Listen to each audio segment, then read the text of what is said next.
You're listening to the Cyberwire Network, powered by N2K.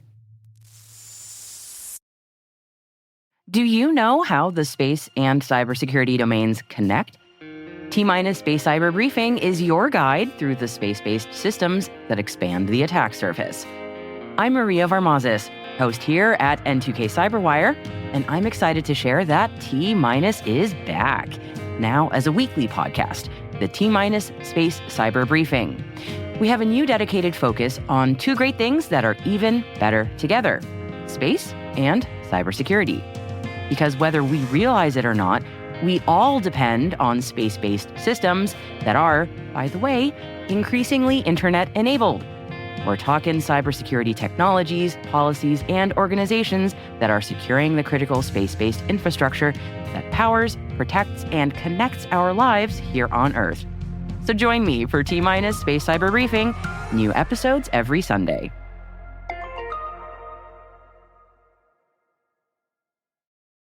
Study and play come together on a Windows 11 PC. And for a limited time, college students get the best of both worlds. Get the Unreal College Deal. Everything you need to study and play with select Windows 11 PCs. Eligible students get a year of Microsoft 365 Premium and a year of Xbox Game Pass Ultimate with a custom color Xbox wireless controller. Learn more at windows.com/student offer. While supplies last. Ends June 30th. Terms at aka.ms/collegepc.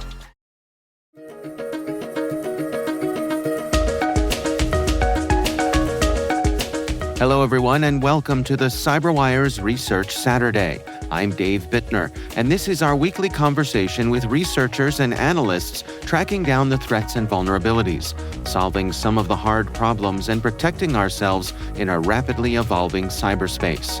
Thanks for joining us.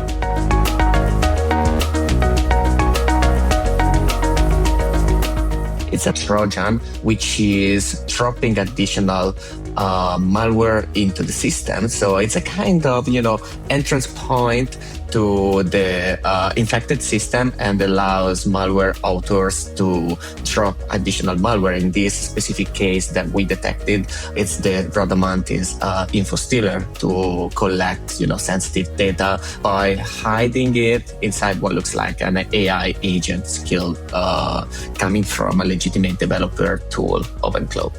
That's Marco Giuliani, Vice President and Head of Research at ThreatDown. The research we're discussing today is titled Gotchi Adopts AI Skill Lure.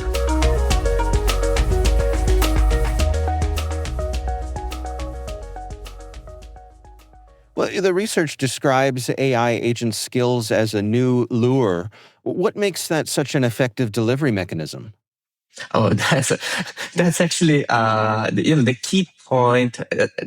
It's a very clever multi-step social engineering campaign. So the key point here is the word trust. Traditional, I keep saying this multiple times, the traditional endpoint security, has got very, very good lately in the last, 10, 15 years. So also the attackers needed to look for, blind spots. Right now, the biggest blind spot that we have is the AI agent ecosystem. So what we are doing right now is monitoring. My team, the research team, is monitoring all the EDR detections and triggers which come from AI, from the AI world. What does that mean? If we find something which is connected somehow to AI tools, can be agentic systems, can be OpenClaw, can be Gemini, the command line interface, Claude, desktop, or whatever. If we detect some suspicious activity happening through or coming from those specific tools, then this is definitely ringing a bell to the research team, and that automatically get upgraded to the highest security level investigation need from the research team. In this specific case, that's how it happened. We were monitoring the suspicious activity activity. We are constantly monitoring suspicious activities strictly connected to those tools. And in this specific case, we detected this specific attack. Well, let's go through the user experience here. But what does the victim see, and what convinces them to go down this path? Cool. Once it was the email, fake email, phishing email. Now, let's try and imagine a developer today looking to, let's say, add a new capability to their AI agent. They come across a skill package. Inside there is a file called actually what looks like a legitimate skill package, and inside there is a file called readme before install.htm. This isn't just a simple text file. The developer open it, looks like a Telegraph blog post, convincing, legitimate looking piece of documentation. And this document instructs the user, the developer, to download the dependencies from GitHub release page. Legitimate, GitHub. It's everything comes from GitHub. Should be safe. That's what developers assume today. But that GitHub page is entirely fake. It's completely dressed up using the OpenClaw brand, but it's not that. It's just a fake. It's a fake OpenClaw page. The funny thing here is that that's the victim, which is starting every single step, reading the manual, going to GitHub, clicking download. They are letting their guard down. That's not something that the attacker is doing. That's funny, but that's the usual social engineering trick, just changing the tools, just changing the ways, but that's always the same problem, the same security problem that we are trying to fix for a long time since the security IT security started kicking in. The user is willingly invite the malware in. They are thinking that they are just installing a standard skill dependency. Well, the lure talks about real services, things like weather forecasts and prediction markets. I guess that realism helps make the attack believable. Exactly. That's the whole plan. The whole plan is making a story. It's a building a real trustable story. Sometimes they also, invite you to do that, and they promise you that you're going to make a lot of money just, sitting in front of your PC. I mean, everybody sometimes, everybody once in a while, hope to do that. I did sometimes as well. You sit in front of your PC and you hope that what you're doing is making you, is going to make you money, a lot of money without doing anything. who is not, hope that at least once in their life. Right. Well, let's break down the two tracks here. The research talks about two different ways for this to be delivered. Can you take us through that element? Yes, absolutely. So what happens is once the, execution begins, what the threat actors do is they immediately deploy, or actually I would say the victim itself deploy the Gaki loader, and the very interesting thing here is that, it's not new, but that's the most used way to drop malware as of today. Gaki loader is being dropped using fileless injection techniques. What does that mean is that they are not dropping traditional, executable, easily scannable executable onto the disk. They are actually injecting the payload directly into the memory of legitimate processes using, using, the kind of attack that's living off the land attack. What does that mean? Attackers are not using anymore standalone malicious executable. Why would they are not doing that anymore? Because it's easy now detecting, malicious executable. That's what, AV are doing for the last 2 decades. It's not 3 decades. how do they skip this kind of detection from traditional anti-malware solution?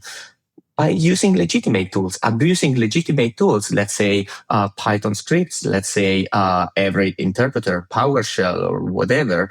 What they do is they trick the user into running a script, into running whatever looks like legitimate, but it's coming from a legitimate tool. So even an anti-malware, a classic, a traditional security product, cannot easily detect what's happening because it's happening from a legitimate tool.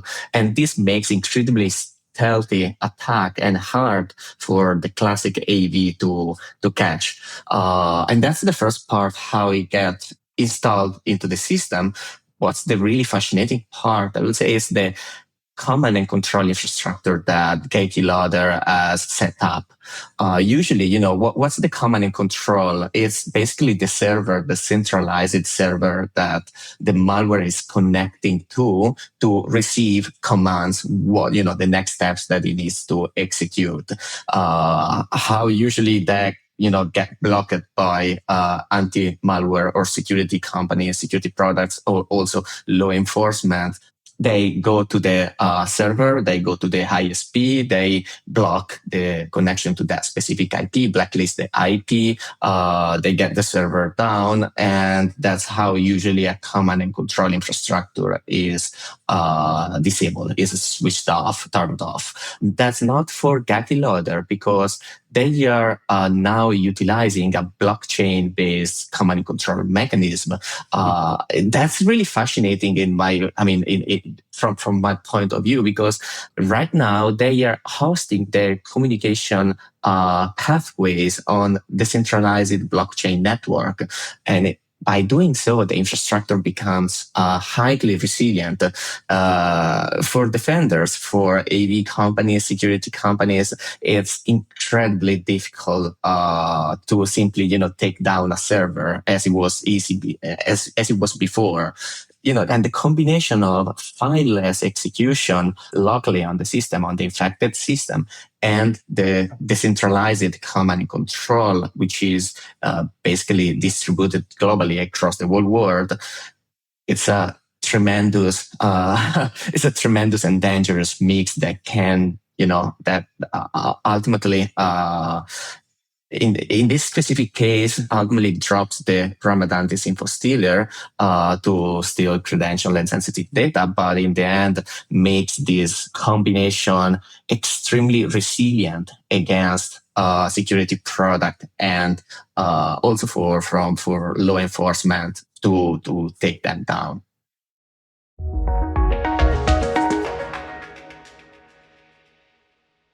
We'll be right back. Most environments trust far more than they should, and attackers know it. ThreatLocker solves that by enforcing default deny at the point of execution. With ThreatLocker Allow listing, you stop unknown executables cold. With ring fencing, you control how trusted applications behave. And with ThreatLocker DAC, Defense Against Configurations, you get real assurance that your environment is free of misconfigurations and clear visibility into whether you meet compliance standards. ThreatLocker is the simplest way to enforce zero-trust principles without the operational pain. It's powerful protection that gives CISOs real visibility, real control, and real peace of mind. ThreatLocker makes zero-trust attainable, even for small security teams. See why thousands of organizations choose ThreatLocker to minimize alert fatigue, stop ransomware at the source, and regain control over their environments. Schedule your demo at threatlocker.com/N2K today.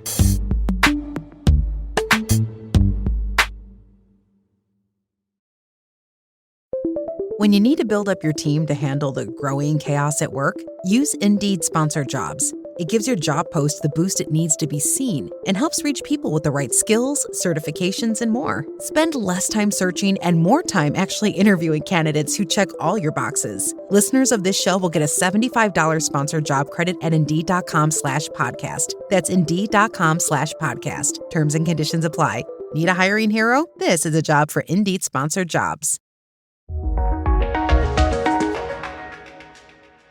Well, you mentioned the Radamanthys info stealer. From a defender's perspective, what makes this combination of Gachiloader and Rhadamanthus particularly dangerous?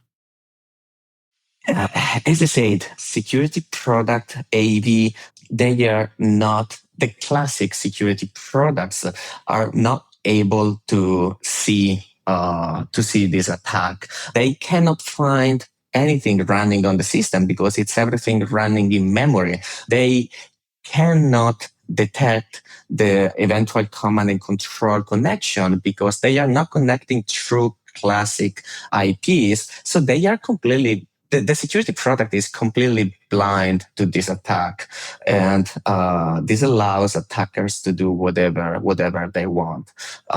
This is incredibly powerful for the attackers. And if you look from a defender perspective, that very strong int and sign that we as a defenders, but we as a security companies, but also every company need to switch their attention to not just detect malicious activities, but it's more detecting what is not normal to your system. So it's a different approach. That's what an EDR product is basically, not detecting what is malicious, but detecting what is anomalous enough for that system to be reported and being carefully taken into consideration. It's a completely different shift of it's a different paradigm. That makes the security way more complicated. Does that make sense? What I'm saying? It's more like not anymore saying, "Hey, this is bad," but it's more like, "Hey, this is anomalous from my system." Technically, it shouldn't do that. By doing that means that we need to know for a fact what is normal on the system. That's what an EDR product is, basically. Understanding what's normal on the system and reporting what is suspicious enough to be not included in the normal activities of that system. As I was reading through the research, there was a statement here that caught my eye. You describe skills as the new phishing attachment. What does that shift mean for how organizations should be thinking about user risk? That's actually that's a great question. Thanks for asking that. The attack surface is right now is shifting. It's quickly shifting as the whole world is shifting to AI. As usually happens, happened also in the past. I'm actually in the security industry for almost 20 years now. So lucky enough to have seen multiple things, wars, phishing, and, rootkits and etc. And I always seen that every time we have a shift to a new technology, everybody run to catch this new technology, but the risks of threat, the risks of the new technology are not immediately taken into consideration, and that's the blind spot, for every new technology. What that means is that new technology, new AI, everybody is shifting into the agentic AI so that you can instruct your computer, your endpoint to do stuff for you. How to make it, for the agentic AI, or you already, have something that makes your work easier and, faster. How you can make it even faster? You go to a repository and download your skills. What are AI skills? Basically, they are just pre-built instructions to your agentic AI, very basic text files that contain instructions to your agentic AI to your AI that can execute for you. So you go to a repository and you find new skill that monitors for you the weather forecast for the next 3 hours up to 24 hours every hour, and then alerts you in case there is some sign of bad weather kicking in or whatever. I'm just, giving you an example, very basic example. You could do that yourself, but you also you can also easily instruct using agentic AI to do the stuff for you. And why not downloading an AI skill that already contains all the instructions to do that for you?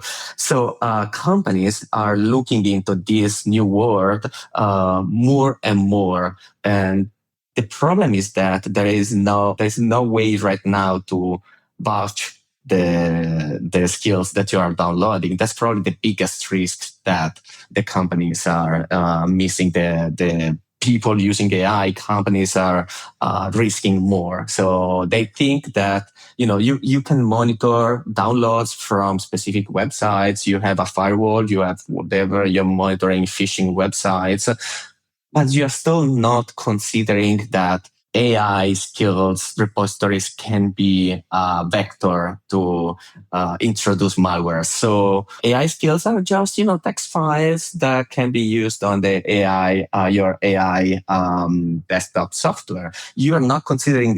Companies are not still considering that as a vector. So we urgently need that companies get attention to this and start vouching also the AI skills that are being downloaded from repositories, because that's not anymore free and safe, secure world.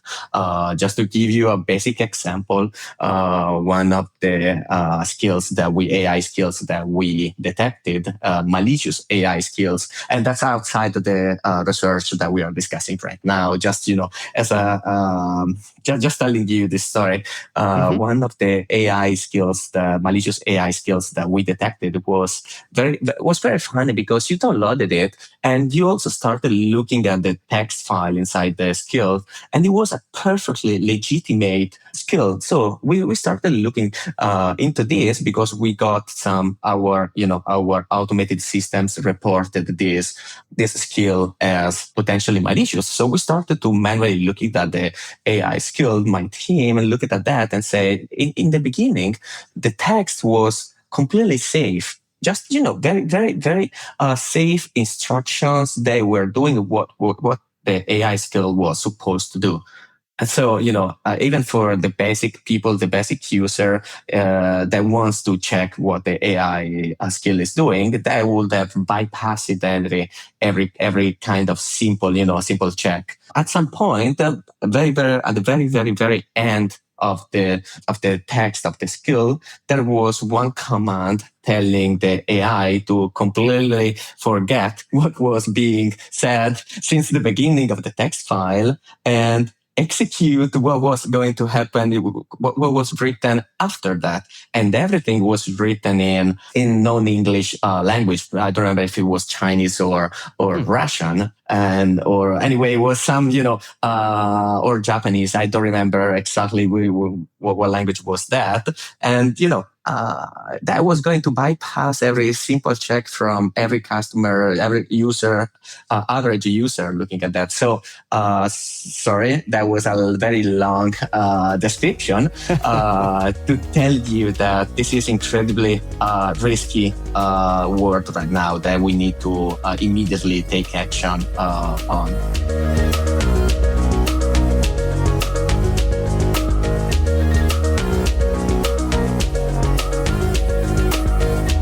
Our thanks to Marco Giuliani from ThreatDown for joining us.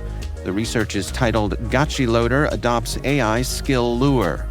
We'll have a link in the show notes. And that's Research Saturday, brought to you by N2K Cyberwire. We'd love to know what you think of this podcast. Your feedback ensures we deliver the insights that keep you a step ahead in the rapidly changing world of cybersecurity. If you like our show, please share a rating and review in your favorite podcast app. Please also fill out the survey in the show notes or send an email to cyberwire@n2k.com.